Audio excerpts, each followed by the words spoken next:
ఇంకో మాట అంటాడు నిన్న, నేనేదో లోకేష్ని కలిసినట్టు అర్ధరాత్రి పోయి. మేమేం చేసినా బాజాప్తా చేస్తాం, బేజాప్తా చేయాల్సిన కర్మ మాకు లేదు. అయినా నాకు తెలియక అడుగుతా, లోకేష్ ఏమన్నా నీ లెక్క అంతర్రాష్ట్ర దొంగనా? లోకేష్ ఏమన్నా నీ లెక్క సంచులు మోసినోడా? లోకేష్ ఏమన్నా నీ లెక్క చదువు రానోడా? కలిస్తే తప్పేంది, ఒకవేళ కలవలేదు కలిస్తే తప్పేంది. అయినా నాకు తెలియక ఇంకో మాట అడుగుతా, పక్క రాష్ట్ర మంత్రి యువకుడు, నాతో డెఫినెట్గా సత్సంబంధాలు ఉన్నాయి, ఇద్దరం కూడా ఫ్రెండ్లీగా ఉంటాము, కలవలేదు కానీ కలిస్తే తప్పేంది నాకు తెలియక అడుగుతా.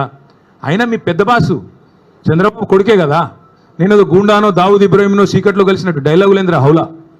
నేను అడిగింది ఏంది, నేను చెప్పింది ఏంది? నేను ఉన్న దొంగను కలిసిన నీలాగా, లేకపోతే నీలాగా లోఫర్ రాజకీయాలు చేస్తున్నాను ఢిల్లీలో పోయి, చీకట్లో పోయి అమిత్ షా కాళ్ళు పట్టుకొని, చీకట్లో పోయి మోడీ గారి పాదాలకు ప్రణమిల్లి చిల్లర రాజకీయం చేస్తున్నానా? పక్క రాష్ట్ర మంత్రి యువకుడు నాకు తమ్ముళ్ళు అంటాడు, కలిస్తే కలుస్తా కానీ నేను కలవలేదు. దానికి ఏదో పెద్ద ఈయనేదో గొప్ప విషయం కనిపెట్టినట్టు. ఆయన నాకు తెలియక అడుగుతా, పాలన గురించి తెలుసుకోవాలంటే మమ్మల్నే కలుస్తారు బీఆర్ఎస్లను, దోపిడీ గురించి తెలుసుకోవాలంటే నిన్ను కలుస్తారు. ఆయన నన్ను కలిస్తే నీకేం నొచ్చింది? ఆయన నన్ను కలిసినా నీకేం బాధ అవుతుంది? నాకు అట్లా తెలియక అడుగుతా.